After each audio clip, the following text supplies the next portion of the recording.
الحمد للہ وکفی وسلام علی عبادہ الذین اصطفی اما بعد فاعوذ باللہ من الشیطان الرجیم بسم اللہ الرحمن الرحیم یا ایہا الذین آمنوا قوا انفسکم وأهليكم نارا صدق اللہ مولانا العظیم وقال رسول اللہ صلی اللہ علیہ وسلم الدعاء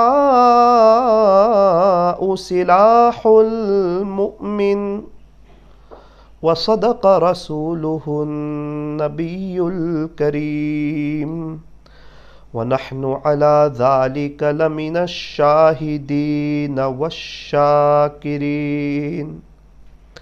والحمد لله رب العالمين.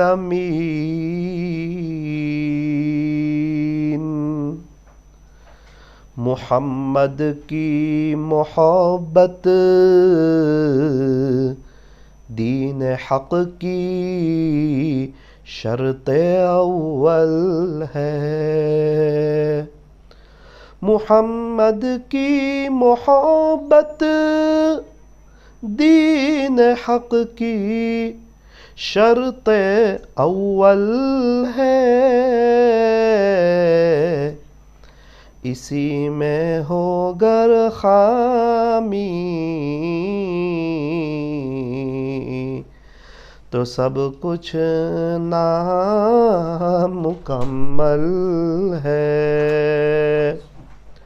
قوت عشق سے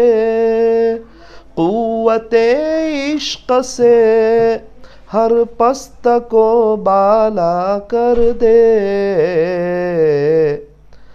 دہر میں اس میں محمد سے اجالا کر دے. دہر میں اس میں محمد سے اجالا کر دے. یہ فرمان خدا گے بیجاپور والو غور سے سن لو. نہیں جو مصطفیٰ کا وہ ہمارا ہو نہیں سکتا. محبت کی زبان سے درود پاک پڑھ لیجیے.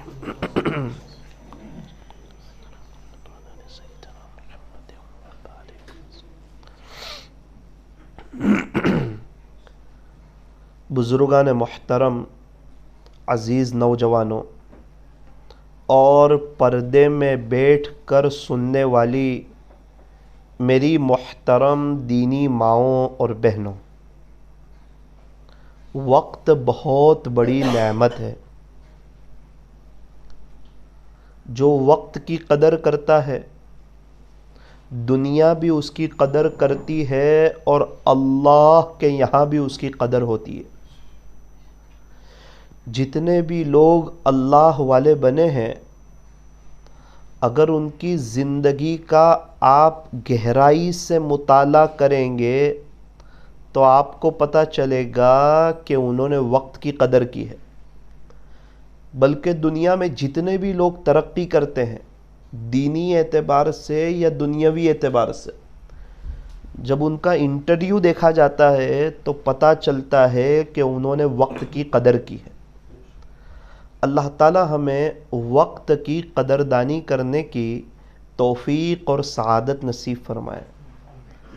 زندگی کا بہت سا وقت غفلت میں، موبائل میں، ہائے دنیا کرنے میں، غیبتوں میں، غفلتوں میں، موبائل میں، سیریل دیکھنے میں، انسٹا کے چکر میں، شارٹ دیکھنے میں، کرکٹ دیکھنے میں، ہائی لائٹ دیکھنے میں، غلط چیزوں میں، غلط لوگوں کے ساتھ بیٹھنے میں زندگی کا ایک بڑا حصہ ہم نے ضائع کر دیا ہے۔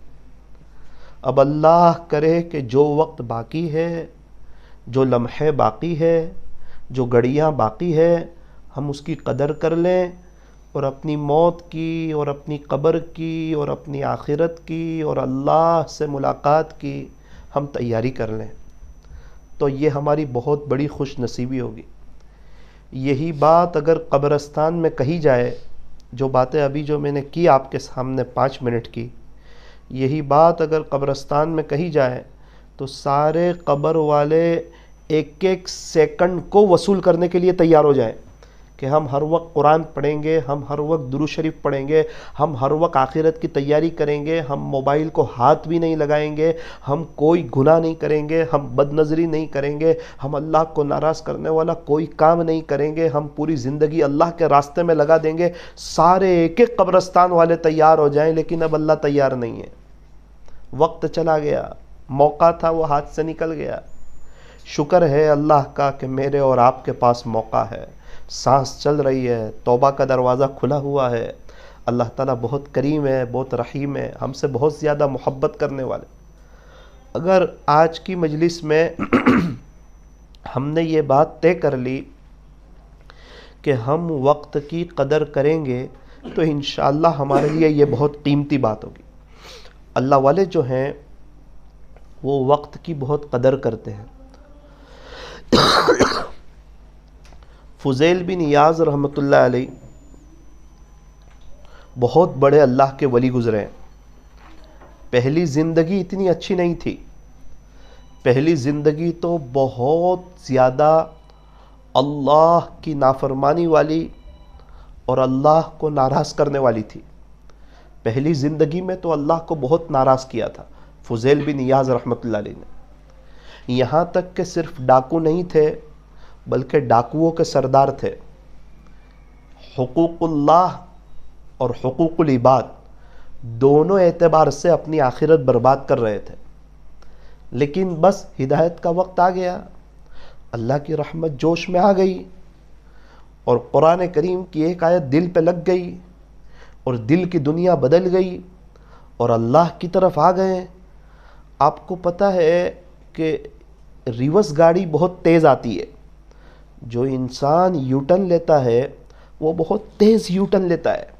تو فضیل بن ایاز رحمۃ اللہ علیہ نے جو یوٹن لیا، جو لوگوں کے حقوق جو باقی تھے اس کو ادا کیے، جن کا پیسہ چرایا تھا ان کو لوٹایا اور اللہ کے حقوق کو ادا کرنا شروع کیا اور اپنی پچھلی زندگی سے گناہوں سے اللہ سے معافی مانگی اور آنے والی زندگی اللہ کی محبت میں گزارنے کا جو عزم کیا، اس پر ایسے کامل اترے کہ اپنا زیادہ وقت اللہ کے ذکر میں، اللہ کی عبادت میں اور اللہ کی یاد میں اپنا زیادہ تر وقت لگایا۔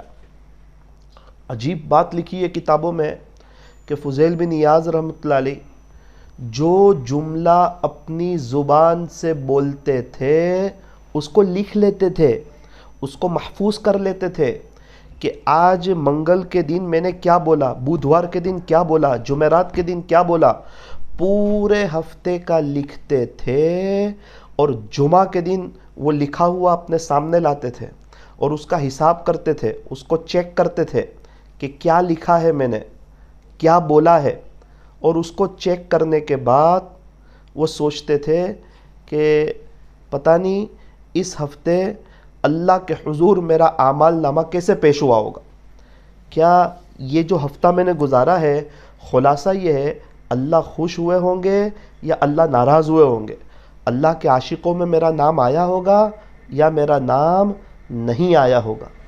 یوسف بھائی کو بلا، اللہ کے عاشقوں میں میرا نام آیا ہوگا یا نہیں آیا ہوگا۔ تو فضیل بن ایاز رحمۃ اللہ علیہ اس طرح زندگی گزارتے تھے۔ آپ اندازہ لگائیں جو پورے ہفتے کی باتیں لکھتا ہو وہ کتنا کم بولتا ہوگا، کتنا احتیاط کے ساتھ بولتا ہوگا۔ جو آدمی ہر ہفتے اپنی باتوں کا حساب کرتا ہو، کیا وہ جھوٹ بولتا ہوگا؟ کیا وہ غیبت کرتا ہوگا؟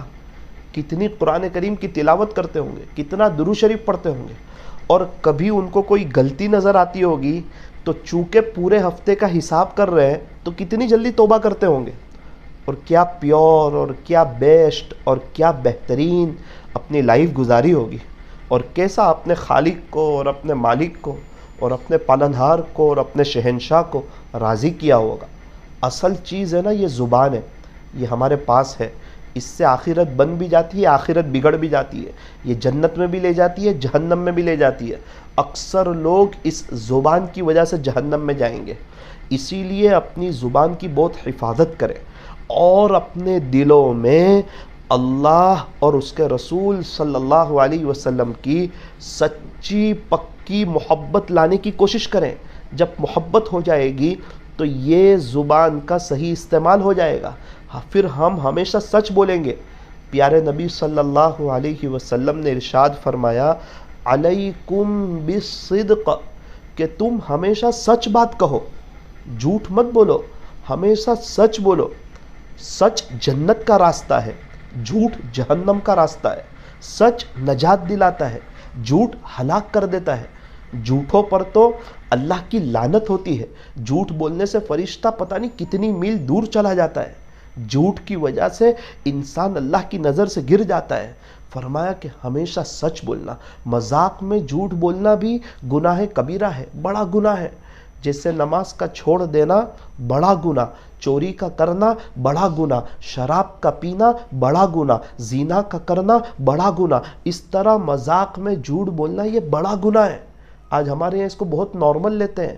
میں نے میرے بیٹے سے کہا، بیٹا یہاں آؤ چاکلیٹ دیتا ہوں، اور چاکلیٹ نہیں دی میں نے اس کو، گویا کہ میں نے اپنے بچے کو دھوکہ دیا، اور اللہ نے جو زبان دی تھی اس زبان کا میں نے صحیح استعمال نہیں کیا، میں نے اس بچے کو جھوٹ بولا۔ فرمایا کہ یہ باپ خدا کے دربار میں بڑا مجرم ہوگا اور اس کو بڑا گناہ ملے گا، جس کو گناہ کبیرہ کہتے ہیں۔ زبان کی بڑی ویلیو ہے۔ 10 سیکنڈ میں نکاح کے وقت انسان عورت کے متعلق کہتا ہے کہ ہاں مجھے نکاح قبول ہے، تو وہ عورت حلال ہو جاتی ہے، اور اگر کوئی طلاق دے دے تو وہ عورت حرام ہو جاتی ہے۔ 10 سیکنڈ کا فاصلہ ہے، 10 سیکنڈ کی بات ہے۔ یہ زبان کی اہمیت ہے۔ مندر کا 70 سال کا پجاری اگر وہ 10 سیکنڈ میں کلمہ پڑھ لے تو پھر وہ ہمیشہ ہمیشہ کا جنتی ہو جاتا ہے، اور 70 سال کا تہجد گزار اگر وہ اللہ اور اس کے رسول کا انکار کر دے تو وہ ہمیشہ ہمیشہ کا جہنمی ہو جاتا ہے۔ اللہ تبارک و تعالی، تھوڑا کھلا رکھو مجھے بھی آواز آئے کہ آواز آ رہا ہے۔ اللہ تبارک و تعالی ہمیں ہمیشہ سچ بولنے کی توفیق عطا فرمائے۔ اگر ہم اپنی زبان کی حفاظت کر لیں گے اور سچ بولنا شروع کر دیں گے تو یاد رکھنا آخرت کی بڑے پیمانے پر تیاری ہو جائے گی۔ یہ دنیا آخرت کی تیاری کی جگہ ہے، یہ دنیا آخرت بنانے کی جگہ ہے۔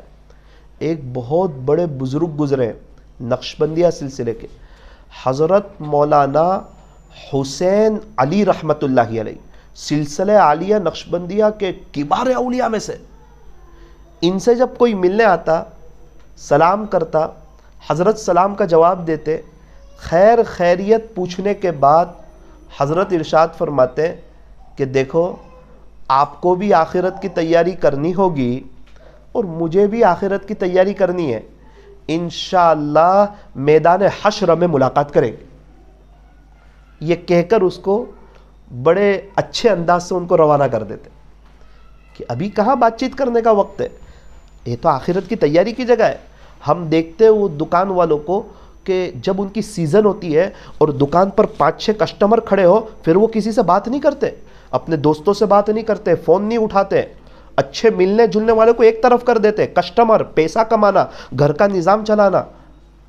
تو ان اللہ والوں کو پتا ہے کہ یہ دنیا کی زندگی کا ہر سیکنڈ آخرت کی تیاری کے لیے ہے، اس لیے پھر یہ اللہ والے زیادہ تر وقت قرآن میں، درود شریف میں، اللہ کے بچھڑے ہوئے بندوں کو اللہ سے جوڑنے میں، دعوت و تبلیغ کی مبارک محنت میں، اور اللہ کو یاد کرنے میں، اور سچ بولنے میں، اور اپنی آخرت کی تیاری میں پورا وقت گزارتے ہیں۔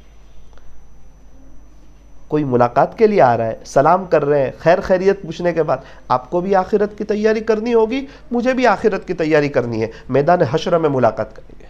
اس واقعے میں میرے لیے اور آپ کے لیے بہت بڑا سبق ہے، بہت بڑی عبرت ہے۔ ہم تو کتنے لوگ مرتبہ تو ایک ایک گھنٹہ ایسے ہی فضول باتوں میں گزار دیتے ہیں، ایسے لغو باتوں میں گزار دیتے ہیں، حالانکہ اللہ والے وقت کی بڑی قدر کرتے۔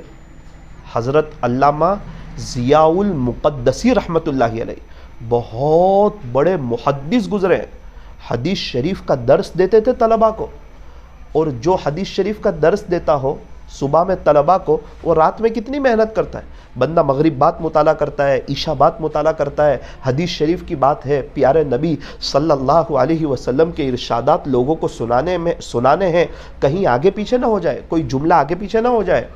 بہت احتیاط کا مقام ہوتا ہے محدث کے لیے، حدیث شریف پڑھانے کے لیے۔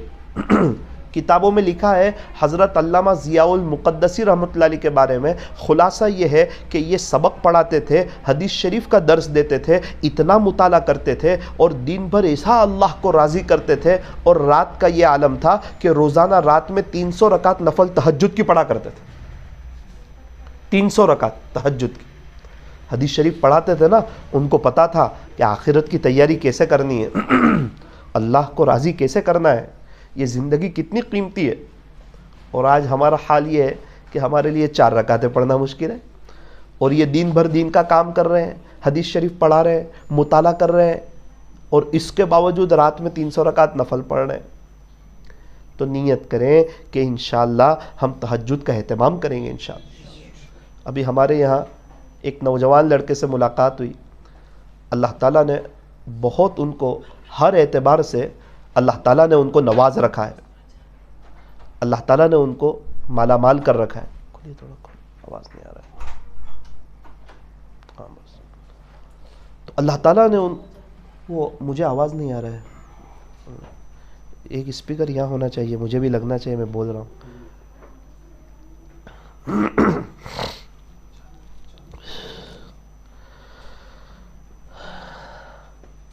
ایک نوجوان سے ملاقات ہوئی، اللہ تعالیٰ نے ان کو بہت نوازا، اللہ کے راستے میں وقت بھی لگ رہا ہے، بڑا شو روم بھی ہے، ماں باپ بھی بڑے نیک ہیں، اللہ کے نام پر وہ لگاتے بھی بہت ہیں، حج کر رہے ہیں، عمرہ کر رہے ہیں، اور وہاں جا کے بہت قدر کر رہے ہیں۔ تو مجھے بڑا تعجب ہوا کہ 30-35 سال کی عمر میں اللہ تعالیٰ نے ان کو ساری نعمتیں دے دی، دینی دنیاوی۔ دینی اعتبار سے بھی اللہ نواز رہے ہیں، نمازوں کا اہتمام کر رہے ہیں، تلاوت کر رہے ہیں، حج عمرہ کر رہے ہیں۔ اور ابھی تو انہوں نے بتایا کہ مولانا میں عمرے پر گیا، میں حج میں گیا تھا نا، تو میرا مکان دور تھا مسجد نبوی شریف سے، لیکن اس کے باوجود الحمدللہ میں نے ہر نماز مسجد نبوی شریف میں آ کے پڑھی، حالانکہ گرمی کا اپنا ایک الگ انداز تھا، بولے بہت بڑی شدت کی گرمی تھی، اور ہمارے ساتھ کچھ لوگ ایسے تھے جو آس پاس کی مسجدوں میں نماز پڑھ لیتے تھے ان کے ساتھ، لیکن الحمدللہ بولے اللہ کا شکر ہے میں مسجد نبوی شریف میں جاتا اتنی گرمی میں، ظہر کی نماز بھی وہیں پڑھتا، عصر، مغرب، عشاء، فجر کی نماز کا بھی اہتمام کرتا۔ اور میں دیکھ رہا ہوں وہ مسجدوں میں لگا بھی رہے، اللہ کے نام پہ دے بھی رہے، تو میں نے سوچا کہ انہوں نے ایسا کیا عمل کیا کہ اللہ تعالیٰ نے ان کو ہر اعتبار سے بہاریں کر دی، ہر اعتبار سے یہ بہاروں میں آ گئے، نعمتوں میں آ گئے، وہ دنیا میں رہتے ہوئے جنت کے مزے لے رہے ہیں، اللہ نے تو ان کو سب کچھ دے دیا۔ تو میری ان سے گفتگو ہوئی تو انہوں نے اپنا ایک عمل بتایا مجھے، اور اس سے میں بہت متاثر ہوا۔ مجھے کہا کہ مولانا 8.5 سال پہلے میری شادی ہوئی، میں گنہگار آدمی، میں نے میری اہلیہ سے کہا کہ دیکھ زندگی تو غفلت میں گناہوں میں گزاری ہے، لیکن ہم 2-3 منٹ کا ایک عمل ضرور کریں گے، روزانہ رات میں جب تک وہ عمل نہیں کریں گے سوئیں گے نہیں۔ میری اہلیہ نے کہا ٹھیک ہے، کیا کریں گے؟ بولے کچھ نہیں، ہم رات سونے سے پہلے وضو کریں گے اور 2 رکعت صلاۃ التوبہ کی پڑھ کے سوئیں گے، تاکہ پورے دن اور پوری زندگی کے گناہ معاف ہو جائیں۔ بہت سے لوگ رات میں سوتے ہیں تو صبح اٹھتے ہی نہیں ہیں، تو وہ کیا بہتر ہو کہ ہم لوگ 2 رکعت پڑھ کے سوئیں، اللہ پاک کو سوری کہہ کے سوئیں، اللہ سے معافی مانگ کے سوئیں۔ سوری کا لفظ تو بہت بڑا ہے نا، دنیا میں کتنے بڑے بڑے جھگڑے ایک سوری کہنے سے جھگڑے ختم ہو جاتے ہیں۔ ہمارے یہاں ایک شخص کینیڈا سے آئے تھے، تو میں نے ان سے کہا کہ کینیڈا میں ایسا کیا ہے جو ہندوستان میں نہیں ہے، ایسا کیا ہے کینیڈا میں؟ تو کہنے لگے مولانا کینیڈا والوں کو سوری کہنا آتا ہے، ہندوستان والوں کو یہ نہیں آتا۔ بولے وہاں اخلاق بہت اچھے ہیں، وہاں جلدی جھگڑا نہیں ہوتا، کوئی بھی بات ہو تو سامنے والا کہہ دیتا ہے بھائی سوری۔ ایگو کا مسئلہ نہیں ہے، میں تو کا مسئلہ نہیں ہے، لڑائی جھگڑے کی بات نہیں ہے، میاں بیوی میں کوئی بات ہو گئی کہہ دیا سوری، جھگڑا ختم ہو گیا۔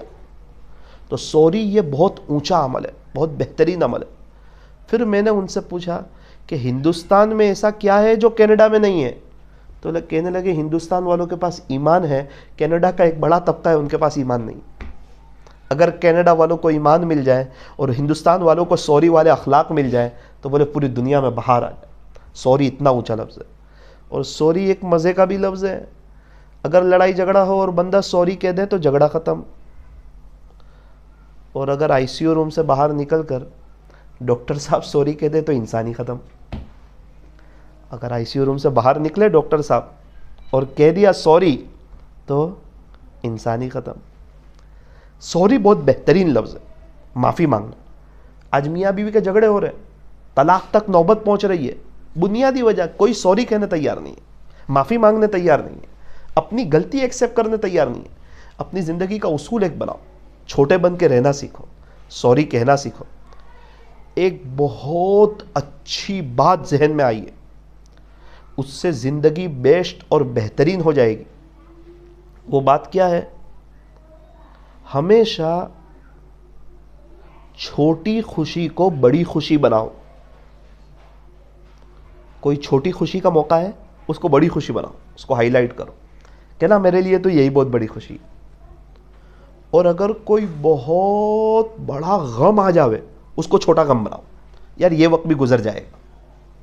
لوگ دنیا سے چلے گئے، ان کے ساتھ بھی بہت حالات آئے، تکلیفیں آئی، وہ چلے گئے دنیا سے، وہ وقت ان کا گزر گیا، انشاءاللہ میرا یہ وقت گزر جائے گا۔ چھوٹی خوشی کو بڑی خوشی بناؤ، بڑے غم کو چھوٹا غم بناؤ، اور بغیر وجہ کے خوش رہنا سیکھو۔ آج کل لوگ خوش رہنے کی وجہ تلاش کرتے ہیں کہ کوئی وجہ ملے، کوئی ایسی بات ملے جس سے میں خوش رہ سکوں۔ تو انسان خوش رہنے کی وجہ تلاش کرتا ہے۔ ارے بغیر وجہ کے اللہ نے ایمان دے دیا، اس سے بڑی کیا نعمت ہے؟ پیارے نبی حضرت محمد الرسول اللہ صلی اللہ علیہ وسلم کی امت میں پیدا کر دیا، اس سے بڑی کیا نعمت ہے؟ اللہ تعالیٰ نے ہمیں صحیح عقیدہ دے دیا اور ہمارا عقیدہ درست کر دیا، اس سے بڑی کیا نعمت ہے کہ ہم الحمدللہ صحیح مسلک سے جڑے ہوئے ہیں، صحیح عقیدے سے جڑے ہوئے ہیں، اللہ کے دین کی محنت کے ساتھ ہم لوگ جڑے ہوئے ہیں، شرک و بدعات سے اللہ تعالیٰ نے ہم کو بچا رکھا ہے۔ تو یہ سب بہت بڑی نعمت ہے۔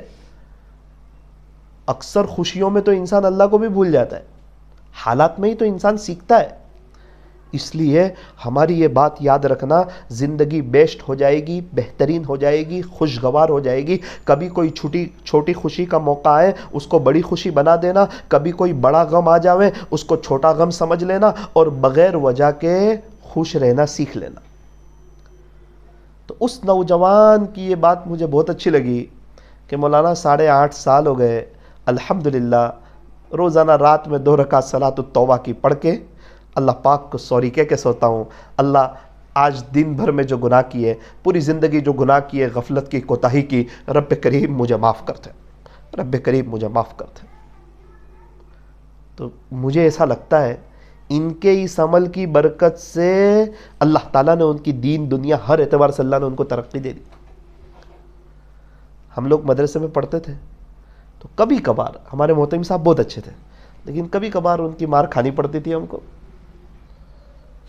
ایک مولانا آئے میرے پاس، کچھ بات نکلی تو انہوں نے کہا کہ مولانا غلطیاں میں نے بھی کی، لیکن میں نے کبھی بھی محتمم صاحب سے مار نہیں کھائی۔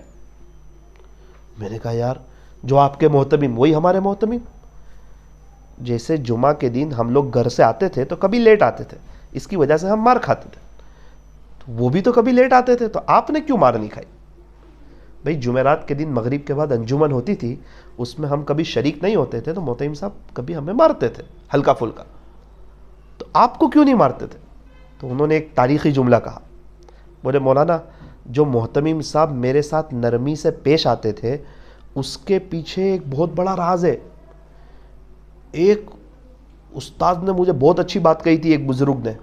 وہ کیا؟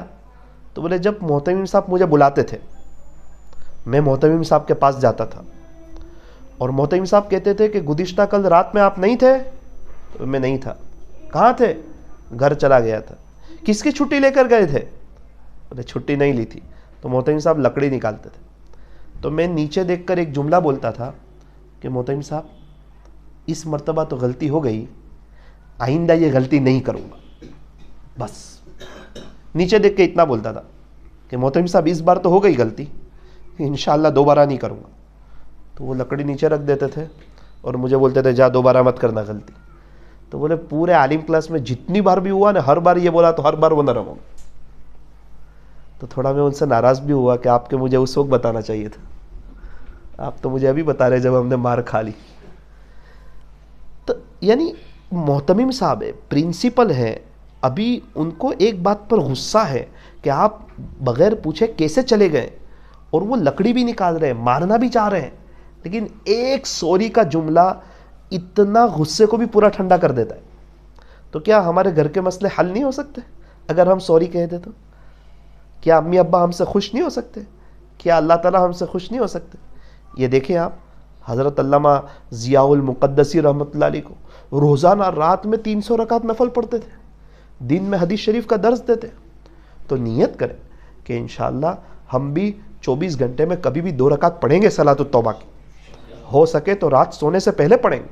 ہماری مائیں بہنیں بھی اس بات کو طے کریں، اس سے اللہ کے ساتھ تعلق پیدا ہوگا، روزانہ معافی مانگنے کا ایک موقع ملے گا. نماز تو اللہ کو بہت پسند ہے، آقائے مدنی کریم صلی اللہ علیہ وسلم کی آنکھوں کی ٹھنڈک ہے. نماز تو مومن کا معراج ہے، نماز تو دین کا ستون ہے. تو جب اس بہانے کیا ہوگا کہ رات وضو کے ساتھ سونے کا موقع مل جائے گا، 2 رکعت پڑھنے کا موقع مل جائے گا، دعا کرنے کا موقع مل جائے گا، سوری کہنے کا موقع مل جائے گا. جب اس طرح ہم اللہ کو راضی کریں گے تو پھر ہمیں سنتوں کے مطابق اللہ تعالیٰ سونے کی توفیق عطا فرمائیں گے. بستر جھاڑنا، دعا پڑھنا، 33 مرتبہ سبحان اللہ، 33 مرتبہ الحمدللہ، 34 مرتبہ اللہ اکبر پڑھنا اور درود شریف پڑھتے پڑھتے سونا. اور جب اس طرح سوئیں گے تو انشاءاللہ اللہ تعالیٰ ہمیں تہجد کی بھی توفیق عطا فرمائیں گے. تو آج کی مجلس سے کچھ موتی لے کر کے جائیں، کچھ باتیں لے کر کے جائیں اور اپنے دل پر ان باتوں کو لکھ لیں. تو اس سے کیا ہوگا؟ انشاءاللہ فائدہ ہوگا. ابھی ایک مولانا کہنے لگے کہ آپ گزشتہ سال آئے تھے، بولے گزشتہ 3 مہینے پہلے تو ایک حافظ صاحب کو میں مجلس میں لے آیا تھا، آپ نے قرآن کریم کی فضائل پر بات کی، وہ حافظ صاحب کے دل پہ لگ گئی. بولے انہوں نے اس کے بعد بہت قرآن پڑھنا شروع کر دیا، بہت قرآن پڑھا. بولے میرا دل بہت خوش ہوتا تھا، اور ابھی آپ کے آنے سے کچھ وقت پہلے ان کا انتقال ہو گیا. تو ان کے لیے مغفرت کی دعا کرنا. آپ اندازہ لگائیں وہ حافظ صاحب کے لیے وہ مجلس کتنی قیمتی تھی. ان کا وقت تو طے تھا، ان کو اس وقت دنیا سے جانا ہی تھا، لیکن ان کا وہ مجلس میں آنا اور قرآن پڑھنا اور اللہ کی طرف آنا، وہ ان کی بہترین موت کا سبب بن گیا. ہمیں پتہ نہیں کہ کون سی مجلس آخری مجلس ہوگی، کون سی بات دل پہ لگ جائے گی، ہم اللہ کی طرف آ جائیں گے اور وہی ہمیں موت کے وقت کلمے کا سبب بنے گا. ایک شخص آئے اور بتانے لگے کہ مولانا آپ گزشتہ 3 مہینے پہلے آئے تھے، آپ نے سنتوں پر بات کی، وہ بات میرے دل پہ لگ گئی. الحمدللہ یہ 3 مہینے میں نے پوری کوشش کی، کوئی سنت ہی نہیں چھوڑی الا ماشاء اللہ. ابھی آ کر کے بتایا تو دل بڑا ہوا. ایک شخص کہنے لگے کہ آپ نے گزشتہ مجلس میں کہا تھا 1 پارہ پڑھنا، 3 مہینے ہو گئے میں نے وہ پارہ ہی نہیں چھوڑا. دوسرے شخص نے بھی کہا کہ میں نے 1 پارہ چھوڑا ہی نہیں. پہلے قرآن پڑھنے کی توفیق نہیں ہوتی تو اس کو دل پہ لے لیا. تو بات تو ہوتی ہے سب کے لیے. اب میں بولوں اس لیے کہ میں عمل کروں، آپ سنو اس لیے کہ آپ عمل کریں. اصل تو عمل کی بات ہے، دل پر لینے کی بات ہے. جب انسان دل پر لے لیتا ہے، وہ حضرت مولانا حسین احمد علی والا جملہ، وہ بہت بڑا جملہ ہے، بہت اہم اور بہت قیمتی جملہ ہے. وہ حضرت کہتے تھے نا کہ آپ کو بھی آخرت کی تیاری کرنی ہوگی، مجھے بھی آخرت کی تیاری کرنی ہے، انشاءاللہ میدان حشر میں ملیں گے. بہت بڑا جملہ ہے. اس کا مطلب کتنی وہ آخرت کی تیاری کرتے ہوں گے. ابھی ایک بزرگ گزرے حضرت مولانا فضل علی قریشی مسکین پوری رحمۃ اللہ علیہ, بہت بڑے اللہ والے گزرے ہیں. ابھی مجھے لگتا ہے 100 سال ہوئے ہوں گے. حضرت کیا فرماتے ہیں, کھیتی باڑی کا کام کرتا تھا, ہل چلاتا تھا, اور روزانہ 80,000 مرتبہ لفظ اللہ کی ضرب اپنے قلب پہ لگاتا تھا. 80,000 مرتبہ روزانہ, 80,000 مرتبہ, 80,000 مرتبہ اللہ اللہ اللہ اللہ کی ضرب میں اپنے دل پہ لگاتا تھا. کھیتی باڑی کا کام بھی کر رہے ہیں, ہل بھی چلا رہے ہیں. اسی لیے اللہ والے فرماتے ہیں دست بکار دل بیار, ہاتھ کام کاج میں اور دل خدا کی یاد میں. ہاتھ کام کاج میں ہو اور دل اللہ کی یاد میں ہو. آج ہم لوگ کے ہمارے معمولات نہیں ہو رہے, قرآن کریم کی تلاوت نہیں ہو رہی, درود شریف نہیں ہو رہی, اور یہ دیکھیں آپ 80,000 مرتبہ لفظ اللہ کی ضرب لگاتے تھے. میری دینی ماؤں بہنوں, آپ اپنا بہت قیمتی وقت لے کر آئے ہو, آپ کا آنا مبارک ہو. آج نیت کرو کہ انشاءاللہ وقت کی قدر کریں گے, وقت پر نمازیں پڑھیں گے, قرآن کریم کی تلاوت کریں گے, درود شریف کا اہتمام کریں گے, اور اپنی نظر اللہ پر جما دیں گے. جب نظر اللہ پر ہو جاتی ہے نا تو لائف چینج ہو جاتی ہے. جب نظر اللہ پر ہو جاتی ہے نا تو پھر گھروں سے رسم و رواج ختم ہو جاتے ہیں. جب نظر اللہ پر ہو جاتی ہے نا تو سادگی آ جاتی ہے. جب نظر اللہ پر ہو جاتی ہے نا تو سنتوں پہ چلنا آسان ہو جاتا ہے. جب نظر اللہ پر ہو جاتی ہے نا تو پھر منگنی شادی اس میں رسم و رواج ختم ہو جاتے ہیں. چونکہ راضی اللہ کو کرنا ہے تو پھر اللہ سب کو راضی کر دیتا ہے. اور جب نظر لوگوں پر جاتی ہے, سماج پر جاتی ہے, تو پھر زندگی تنگ ہو جاتی ہے. ابو جہل کو ایمان کیوں نہیں ملا؟ لوگوں پر نظر تھی. وہ جانتا تھا ہمارے نبی کو کہ یہ سچے نبی ہے, لیکن نظر لوگوں پر تھی, لوگ کیا کہیں گے. آپ کے چچا ابو طالب کو ایمان کیوں نہیں ملا؟ لوگ کیا کہیں گے. کئی مکہ مکرمہ کے بڑے بڑے کافر جو صحابی نہ بن سکے, آج تو ایمان لانے کا مسئلہ ہے, اس وقت تو ایمان لا کے صحابی بننے کا مسئلہ تھا, بہت اونچا مقام تھا. صحابی نہ بن سکے, اس کی بنیادی وجہ لوگ کیا کہیں گے. تو صحابی بھی نہ بن سکے اور بغیر ایمان کے دنیا سے چلے گئے. آج کتنے گھروں میں پریشانی ہے, حالات ہے, تکلیف ہے, بے چینی ہے, اس کی بنیادی وجہ لوگ کیا کہیں گے. انسان دین پہ کیوں نہیں آ رہا؟ لوگ کیا کہیں گے, یہ کیا کہے گا, وہ کیا کہے گا, ارے اللہ اس کا رسول کیا کہے گا, وہ سوچنا ہے. ایک بہت عجیب بات آپ کو بتاؤں. بنی اسرائیل کی ایک لڑکی اپنے بچے کو لے کے جا رہی تھی, جنگل سے گزر رہی تھی. اچانک بھیڑیے نے آ کے حملہ کر دیا. اب بھیڑیا تو کیسا, جو انسانوں کو پھاڑ کھاوے. اور جیسے ہی بھیڑیے نے حملہ کیا نا تو اس عورت کے ہاتھ سے بچہ چھوٹ گیا. اب جیسے ہی بچہ چھوٹ گیا تو بھیڑیے نے اس عورت پر حملہ نہیں کیا, بلکہ اس کے بچے کو منہ میں لے کے چلا گیا. ماں کے بچے کو تو کانٹا بھی چبھ جائے تو ماں سے برداشت نہیں ہوتا, ماں تڑپ اٹھتی. یہ تو ماں دیکھ رہی ہے کہ میرا بچہ میرے ہاتھ سے چلا گیا, بھیڑیے کے ہاتھ میں چلا گیا, اب تو یہ بھیڑیے کا لقمہ بن جائے گا. تو ماں کے دل سے آہ نکلی, ایک درد. خلاصہ یہ ہے کہ اللہ آپ ہی میرے بچے کو بچا سکتے ہیں, آپ کے علاوہ کوئی نہیں بچا سکتا. میں دوڑ نہیں لگا سکتی, کچھ کر نہیں سکتی اپنے بچے کو بچانے کے لیے, لیکن آپ میرے بیٹے کو بچا سکتے ہیں. اللہ اکبر کبیرہ. جب پہلے ہی نظر اللہ پہ چلی جاتی ہے نا تو پھر اللہ کی مدد آ جاتی ہے. حضرت پیر ذوالفقار صاحب نے یہ واقعہ لکھا ہے خطبۃ ذوالفقار میں, اس کا خلاصہ آپ کو سنا رہا ہوں. اس عورت کو دیکھو, اس کی پہلے ہی نظر اللہ پر گئی. ماں باپ کی تو جان نکل جاوے, اس طرح دیکھ لینا کہ اس کے بچے کو کوئی لے جا رہا ہے اور بچہ ہاتھ سے چلا جائے گا.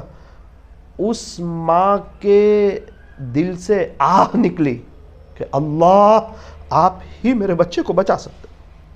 وہ عورت کہتی ہے ایک درخت تھا نا, اس کے پیچھے ایک خوبصورت شخص نمودار ہوا اور وہ بھیڑیے کے پاس گیا, بھیڑیے کے سامنے آیا.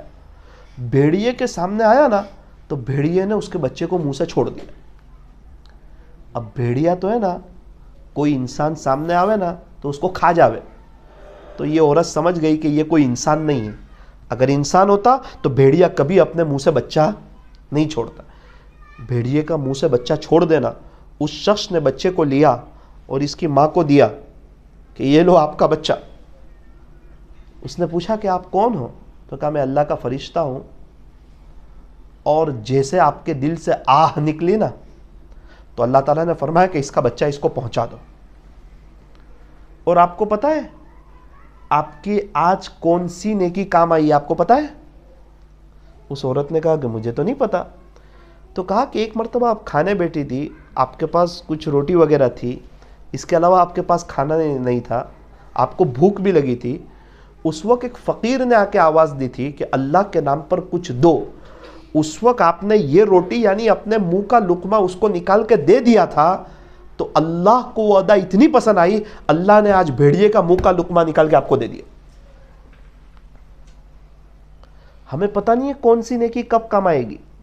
اسی لیے مسلم شریف کی روایت ہے، قال رسول اللہ صلی اللہ علیہ وسلم، پیارے نبی حضرت محمد الرسول اللہ صلی اللہ علیہ وسلم نے ارشاد فرمایا، لا تحقرن من المعروف شیئا، کہ نیکی کی کسی بات کو ہرگز حقیر نہ سمجھو، چھوٹا نہ سمجھو.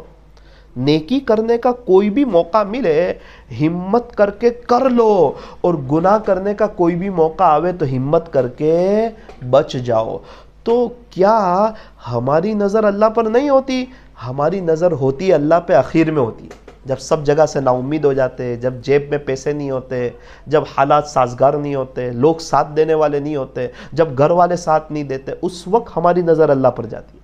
اور لا الہ الا اللہ سے یہ چاہا جاتا ہے کہ ہماری پہلی ہی نظر اللہ پر چلی جاویں اور ہم اللہ کے حکموں پر چلنے والے ہو جاویں. اور محمد الرسول اللہ صلی اللہ علیہ وسلم سے یہ چاہا جاتا ہے کہ لوگ کیا کہیں گے اس سے ہم متاثر نہ ہوں، ان کی باتوں میں نہ آویں، ان کو اگنور کر دیں، اور پیارے نبی صلی اللہ علیہ وسلم کی سنتوں پر عمل کر کے اپنی دنیا آخرت دونوں سنوار لیں اور اپنے ایمان کو مضبوط کر لیں، اور ہم نیک اعمال کرتے رہیں اور اپنی نظر اللہ پر رکھے. اگر ہماری نظر اللہ پر ہوگی تو اللہ ہمارے لیے کافی ہے.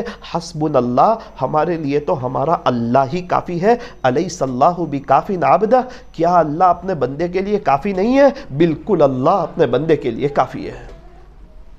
ایک قاری صاحب ملے، مجھے کہنے لگے مولانا بچے کی پیدائش ہوئی، اللہ کا شکر ہے، گھر میں بہار آ گئی، رحمتیں آ گئی، رونق آ گئی. مدرسے پڑھانا آنا جانا، 4 دن ہو گئے.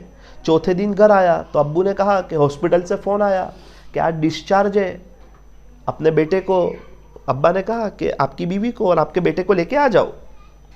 مولانا میرے پاس تو جیب میں 1 بھی روپیہ نہیں، آخری تاریخیں چل رہی تھی، پیسے تو ختم ہو گئے، اور ابا نے کہا کہ ہاسپٹل میں 4000 روپے دو اور اپنی بیوی اور بیٹے کو لے کر آؤ. مولانا میں کیا کرتا؟ میں نے کہا ابا میں آتا ہوں. سیدھا مسجد گیا، 2 رکعت نماز پڑھی اور اللہ سے دعا کی. میں نے کہا قاری صاحب دعا میں رونا تو آیا ہوگا. بولے بیٹا دعا میں رونا؟ ابھی تو نماز کی نیت باندھی اور آنکھ میں سے آنسو شروع. فوراً کچھ بھی ہے ہی نہیں میرے پاس، تو اللہ کے علاوہ میرا کوئی سہارا نہیں ہے اور میں کسی سے کوئی سوال کرتا نہیں ہوں، خودداری والی زندگی گزارتا. بولے مولانا میں کیا کروں؟ میری نظر اللہ پر گئی. فوراً اللہ اکبر، جب وہ مجھے بات کر رہے تھے نا اس وقت میں سمجھ گیا کہ اللہ کی مدد آ گئی ہوگی. اس کو کہتے ہیں فوراً نظر اللہ پر. میرے پاس کچھ نہیں ہے نا، اللہ سارے خزانوں کا مالک ہے نا، میں لے لوں گا اللہ سے. اللہ. میں نے کہا پھر کیا ہوا؟ بس دعا ختم کی، اپنے گھر آیا. ابو نے کہا قاری صاحب ایک شخص آئے تھے آپ کے لیے کور دے کر گئے. ابو کون تھے؟ کہا بیٹا نہیں پتا. ذرا بٹھاتے، پانی پلاتے، ان کا اکرام کرتے. بیٹا وہ تو فرشتے کی طرح ایک دم تیزی میں آئے، تیزی میں چلے گئے. قاری صاحب آئیں گے، یہ کور قاری صاحب کو دے دینا. مولانا پھر کیا تھا؟ وہ کور میں نے کھولا، اس میں سے 4000 روپے نکلے تو میرا ایمان بڑھ گیا، میرا یقین بڑھ گیا. ہسپتال گیا، 4000 روپے دیے، بیوی بچے کو لے کے آ گئے. اس کو کہتے ہیں نظر اللہ پر ہو. آج ہماری نظر اللہ پر ہوگی تو قرآن کی تلاوت کرنا ہمارے لیے آسان ہے. روزانہ ایک پارہ پڑھنا ہمارے لیے آسان ہے۔ دہرادون میں ایک بزرگ سے ملاقات ہوئی، ان کا انتقال ہو گیا۔ ان کے بیٹے کو میں نے کہا یار جب بھی آپ کے ابو سے ملا ہوں تو آپ کے ابو قرآن پڑھتے ہوئے مجھے ملے۔ تو کہا مولانا آخری 15 سال تو ایسی آخرت کی تیاری کی کہ روزانہ ایک قرآن پڑھا میرا ابو۔ کئی دفعہ ان سے میں نے ملاقات کی، کئی دفعہ ان سے ملاقات کی، کیسے لوگ ہیں، کیا سوچ ہے، کیا پلاننگ ہے، کیا آخرت کی تیاری ہے، کیا اپنی موت کی یاد ہے۔ روزانہ ایک قرآن پڑھ رہے ہیں، روزانہ ایک قرآن پڑھ، 15 سال تک ایک قرآن پڑھا، اللہ کو پیارے ہو گئے۔ اور ہم کیا مہینے میں ایک قرآن نہیں پڑھ سکتے؟ کم سے کم ہمارا ہر مہینے ایک قرآن ہونا چاہیے۔ قرآن والے اللہ کے خاص لوگ ہیں، جو قرآن سے پیار کرتے ہیں اللہ ان سے پیار کرتے ہیں۔ اے مومن تیرے ہاتھ میں ہو قرآن اور تو ہو پریشان۔ اللہ کے قریب ہونے کا سب سے بہترین ذریعہ قرآن ہے۔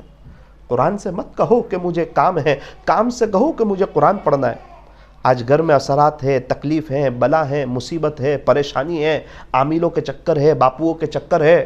اگر قرآن کریم سب گھر کا ہر فرد کھولے گا اور پڑھے گا اور تو انشاءاللہ گھر میں رحمتیں آئے گی، برکتیں آئے گی، رحمتوں والے فرشتے آئیں گے، رحمتوں کو لے کر کے آئیں گے، تو آہستہ آہستہ گھر سے ساری تکلیف، بلا، مصیبت، پریشانی سب ختم ہو جائے گی۔ تعویذوں میں بہت سے لوگ قرآن تو لکھتے ہیں، اگر وہی قرآن ہم پڑھیں گے اور اس قرآن پہ ہم چلیں گے تو انشاءاللہ ہمارے گھروں میں انقلاب آ جائے گا۔ اللہ کرے کہ ہم قرآن کریم کے ساتھ جڑ جائیں اور قرآن کریم کو اپنے سینے سے لگائیں اور اللہ کے قرآن کو پڑھنا شروع کریں۔ کچھ لوگ ہوتے ہیں وہ بڑی بے ادبی کرتے ہیں، اللہ تعالیٰ ہماری حفاظت فرمائے، اللہ تعالیٰ ہماری حفاظت فرمائے۔ سعودی عرب میں ایک شخص نعوذ باللہ اس کے پاس تکیہ نہیں تھا تو قرآن کریم کو تکیہ بنا کے سو گئے، سر کے نیچے قرآن رکھ دیا۔ ہمارے بر صغیر کا ایک آدمی گیا، اس سے تو دیکھا نہیں گیا کہ یار عجیب آدمی ہے، قرآن کریم کو تکیہ بنا کے اس پہ سو رہا ہے۔ تو اس نے ان کو اٹھایا کہ بھائی یہ قرآن ہے۔ تو اس نے کیا کہا پتہ ہے، آپ اپنا کام کرو، میں نے اس کو پیر کے نیچے نہیں سر کے نیچے ہی رکھا ہے۔ نعوذ باللہ، یعنی میں قرآن ہٹاؤں گا نہیں سر کے نیچے سے، یہ کہنا چاہ رہا ہے میں نے کوئی پیر کے نیچے نہیں رکھا ہے، سر کے نیچے رکھا ہے۔ تو بے ادبی پھر انسان کو محروم کر دیتی۔ ادب سے ہی انسان انسان ہے، ادب جو نہ سیکھے وہ تو حیوان ہے، با ادب با نصیب، بے ادب بے نصیب۔ اللہ کی محبت کے تمام راستے جو طے ہوتے ہیں وہ ادب سے ہی طے ہوتے ہیں۔ تو ہماری نظر اللہ پر ہو، سنتوں پہ چلنا ہماری زندگی کا معمول ہو۔ اللہ تبارک و تعالی ہمیں اس کی توفیق اور سعادت نصیب فرمائے۔ کیسی کیسی اس دنیا میں عورتیں، خوش نصیب عورتیں، آخرت کی تیاری کرنے والی، اللہ کو راضی کرنے والی، اللہ کو منانے والی، اللہ سے صلح کرنے والی، دل کی تار اللہ سے جوڑنے والی، کیسا وہ اپنے اللہ کو منا کے دنیا سے چلی جاتی ہے، اللہ کو راضی کر کے جاتی ہے۔ اللہ کریں کہ ہم بھی اللہ کو راضی کرنے کی کوشش کریں۔ میں گوکاک میں تھا، ایک شخص آئے، رونے لگے، مولانا میری بیوی کا انتقال ہو گیا، مغفرت کی دعا کرنا۔ اور عجیب جملہ کہا کہ مولانا اللہ کا شکر ہے اس کا انتقال مدینہ منورہ میں ہوا۔ میں نے کہا کہاں پر ہوا؟ تو کہا مدینہ منورہ میں۔ کہاں آرام کر رہی ہے؟ تو کہا جنت البقیع میں۔ میں نے کہا ارے سبحان اللہ، ماشاءاللہ، یہ تو بہت خوشی کی بات ہے کہ آپ کی جو بیوی ہے وہ جنت البقیع میں ہے، بقیع الغرقد میں ہے۔ جنت البقیع یعنی کون سا قبرستان؟ دنیا میں ایک ہی جگہ تو ہے جہاں انسان مرنا بھی چاہتا ہے اور وہ ہے مدینہ منورہ۔ باقی پوری دنیا میں انسان جینا چاہتا ہے، دنیا میں ایک جگہ ہے جہاں انسان جینا بھی چاہتا ہے اور مرنا بھی چاہتا ہے، اور وہ ہے مدینہ منورہ، مدینۃ الرسول صلی اللہ علیہ وسلم۔ وہ قبرستان جہاں اماں عائشہ آرام فرما رہی، وہ قبرستان جہاں جنت کی عورتوں کی سردار حضرت فاطمۃ الزہرا رضی اللہ عنہ آرام فرما رہی، وہ قبرستان جہاں جنت کے نوجوانوں کے سردار حضرت حسن رضی اللہ عنہ آرام فرما رہے، وہ قبرستان جہاں ذی النورین حضرت عثمان غنی رضی اللہ عنہ آرام فرما رہے، وہ قبرستان جہاں بڑے بڑے کبار صحابہ آرام فرما رہے، وہ قبرستان جہاں امام مالک مالک رحمۃ اللہ علیہ آرام فرما رہے ہیں، امام مالک فرماتے ہیں کہ روزانہ کوئی دن ایسا نہیں گزرا کہ مجھے خواب میں نبی اکرم صلی اللہ علیہ وسلم کی زیارت نصیب نہ ہوئی، کوئی دن میرا ایسا نہیں گزرا کہ پیارے نبی صلی اللہ علیہ وسلم کا دیدار نہ ہوا ہو۔ کیسے کیسے لوگ وہ جنت البقیع میں آرام فرما رہے ہیں، جنہوں نے فضائل اعمال لکھی۔ قرآن کریم کے بعد پوری دنیا میں سب سے زیادہ موجودہ سروے کے مطابق پڑھے جانے والی کتاب فضائل اعمال ہے۔ قرآن کریم کے بعد درجہ تو بخاری شریف کا ہے، لیکن سب سے زیادہ پڑھے جانے والی کتاب فضائل اعمال ہے، اور اس کو لکھنے والے شیخ الحدیث حضرت شیخ زکریا رحمۃ اللہ علیہ، وہ کہاں آرام فرما رہے ہیں؟ وہ بھی جنت البقیع میں آرام فرما رہے ہیں۔ نافع مدنی رحمۃ اللہ علیہ جنت البقیع میں آرام فرما رہے ہیں۔ بڑے بڑے تابعین، تبع تابعین، اولیاء اعظام، محدثین، مشائخین، فقہاء اور مصنفین اور واعظین اور اہل اللہ اور صاحب نسبت اکابرین سب جنت البقیع میں آرام فرما رہے ہیں۔ میں نے کہا کہ آپ کے لیے تو بڑی خوش نصیبی ہے کہ آپ کی بیوی جنت البقیع میں آرام فرما رہی ہے۔ اچھا مجھے بتاؤ کہ ان کا عمل کیا تھا، کیا وہ عمل کرتی تھی؟ تو کہا کہ مولانا کیا بتاؤں آپ کو، مدینہ منورہ سے پیارے نبی صلی اللہ علیہ وسلم سے بہت گہرا عشق تھا، خلاصہ بہت محبت تھی۔ جب تک مدینہ منورہ کا کوئی واقعہ نہ سن لیتی تو رات کو سوتی نہیں تھی، بے چین ہو جاتی۔ مجھے مدینہ منورہ کا واقعہ سناؤ، مجھے ہاں سنائیں گے نا، مجھے مدینہ منورہ کا سناؤ۔ کبھی میں سناتا، کبھی بہو سناتی، کبھی بیٹا سناتا، کبھی گھر والے سناتے، یہاں تک کہ کوئی نہیں سناتا تو خود کتاب لے کے بیٹھتی، مدینہ منورہ کا واقعہ پڑھتی، پھر سوتی۔ مولانا زندگی میں تو پتہ نہیں چلا اس کے عشق کا، لیکن جب اس کا انتقال ہوا اور اس کا جنازہ اٹھا اور اس کو جنت البقیع میں دفن کیا، تب میری آنکھیں کھلی، اس کا عشق جہاں تھا وہیں اس کو لے کے پہنچا، جہاں کی خمیر تھی وہیں پہنچی۔ تو عشق جو ہے نا وہ بہت بڑی بات، محمد کی محبت دین حق کی شرط اول ہے، اسی میں ہو گر خامی تو پھر سب کچھ نا مکمل ہے۔ اللہ کرے کہ ہمیں بھی پیارے نبی صلی اللہ علیہ وسلم سے عشق ہو جائے، محبت ہو جائے، اور ہم چلتے پھرتے اٹھتے بیٹھتے درود شریف کے پڑھنے کا اہتمام کریں صلی اللہ علیہ وسلم۔ بہت باتیں کی، بہت وقت غفلت میں گزارا، فضول باتوں میں گزارا، دنیا کی باتوں میں گزارا، ہائے دنیا کرتے کرتے گزارا، دنیا کے چرچے کرتے کرتے گزارا۔ اب وقت ہے اپنی زبان کا صحیح استعمال کرے، انگوٹھی والی تسبیح ہاتھ میں بھراوے، گھر کے کام کاج کے وقت، کچن میں کام کرتے وقت، کھانا بناتے وقت، چلتے پھرتے اٹھتے بیٹھتے صلی اللہ علیہ وسلم صلی اللہ علیہ وسلم صلی اللہ علیہ وسلم اس کا ورد کرے تو کیا ہوگا؟ انشاءاللہ آخرت کی بڑے پیمانے پر تیاری ہو جائے گی۔ ایک گھر والوں سے میری ملاقات ہوئی، اللہ نے ان کو بھی بہت نوازا۔ میں نے ان کو پوچھا کہ آپ کی ترقی کا راز کیا؟ تو کہنے لگے کہ مولانا الحمدللہ میرے گھر میں ہر مہینے ایک معمول ہے کہ گھر کا بڑا چھوٹا بچہ سب درود شریف پڑھتے ہیں، یہاں تک کہ ہر مہینے کبھی 9 لاکھ، کبھی 8 لاکھ، کبھی 10 لاکھ درود شریف ہوتے ہیں، اور پھر اس کے بعد اجتماعی دعا ہو جاتی ہے۔ اس کی برکت سے الحمدللہ اللہ ہر اعتبار سے نواز رہا ہے۔ کیسے کیسے لوگ، کیسا گھر کا ماحول بنا رکھا ہے۔ بھی مولانا ہی فرما رہے تھے کہ ربیع الاول میں انہوں نے اپنی فیملی کے ساتھ 3 بچے اور 2 میاں بیوی 5 لاکھ درود شریف پڑھے صلی اللہ علیہ وسلم۔ تھوڑا سا اگر دل پر لے لیا جاوے اور اس کا ماحول بنایا جاوے تو انشاءاللہ ایک ماحول بنتا ہے، ماحول بننے سے بنتا ہے۔ پورے گھر میں سب، پورے گھر والے اللہ اس کے رسول کے دیوانے ہو سکتے ہیں، اللہ کی نظر رحمت اس گھر پر ہو سکتی ہے۔ اس لیے یہاں جو مرد حضرات بیٹھے ہوئے ہیں ان سے بھی میں گزارش کروں گا، اور جو مائیں بہنیں آئی ہیں ان سے بھی میں گزارش کروں گا کہ روزانہ ہمارے گھر میں درود شریف کا اہتمام ہونا چاہیے۔ ابھی میں بروڑا گیا تھا، ایک چچا سے ملاقات ہوئی، ان کے چہرے پہ نور بہت تھا۔ میں نے اس کی وجہ پوچھی، چچا نے کہا 11 سال پہلے میں نے طے کیا تھا 1 کروڑ مرتبہ درود شریف پڑھوں گا، الحمدللہ 11 سال ہو گئے، 2 کروڑ درود شریف ہو گئے الحمدللہ صلی اللہ علیہ وسلم۔ کیسے کیسے عمل والے لوگ ہیں، اس زمانے میں وہ عمل کر رہے ہیں اور ان کا تعلق اللہ کے ساتھ مضبوط ہے۔ کوکاک میں ایک شخص سے ملاقات ہوئی، کہنے لگے مولانا میرے والد صاحب کا انتقال بھی الحمدللہ مدینہ منورہ میں ہوا، اور وہ جنت البقیع میں آرام فرما رہے، جنت البقیع میں۔ اللہ اکبر کبیرہ، میرا دل بڑا ہو گیا۔ میں نے کہا میری سعادت کی بات ہے کہ آج میں اس گھر میں بیٹھا ہوا ہوں جس گھر میں رہنے والا فرد حضور صلی اللہ علیہ وسلم کے شہر میں آرام فرما رہا ہے۔ وہ شہر محبت جہاں مصطفیٰ ہے، وہیں گھر بنانے کو جی چاہتا ہے، وہیں قبر بنانے کو جی چاہتا ہے، وہیں زندگی کے رات دن بتانے کو جی چاہتا ہے۔ کیسے کیسے لوگ، ان کا تعلق اللہ کے ساتھ کتنا مضبوط ہوگا۔ میں نے پوچھا ان کے بیٹے سے، ان کے بیٹے نے مجھے کہا، میں نے کہا آپ کے معمولات کیا چل رہے ہیں؟ کہ 2000 مرتبہ یہ پڑھ رہا ہوں، 1000 یہ پڑھ رہا ہوں، 1000 یہ پڑھ رہا ہوں، 1000 یہ پڑھ رہا ہوں، 1000 یہ پڑھ رہا ہوں۔ میں نے کہا بھائی 16000 تو آپ نے مجھے گنا دیے، تو آپ اتنا سب ذکر کرتے ہو؟ تو میں نے بولا نا روزانہ کا میرا معمول ہے، بولے یہ روزانہ ایوری ڈے اتنا پڑھنا، یعنی پڑھنا آخرت کی تیاری۔ تب مجھے خیال آیا کہ یہ کس درخت کا پھل ہے، یہ بچہ اتنا نیک کیسے ہے، اس کے ماں باپ کا ایسا کیا عمل تھا؟ تو اس کے ابو کی بات نکلی، تو کہا میرا ابو تو جنت البقیع میں ہے۔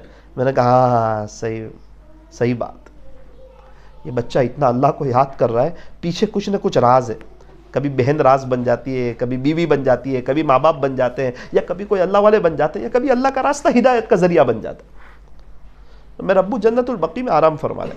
ایک سوال میں نے پوچھا کہ بھائی صاحب میں جان سکتا ہوں کہ آپ کے ابو کا ایسا کون سا عمل تھا کہ الحمدللہ آج آپ کے ابو جنت البقیع میں آرام فرما رہے ہیں؟ تو کہا کہ مولانا ایک بات تو یہ ہے کہ میرا ابو تہجد نہیں چھوڑتے تھے۔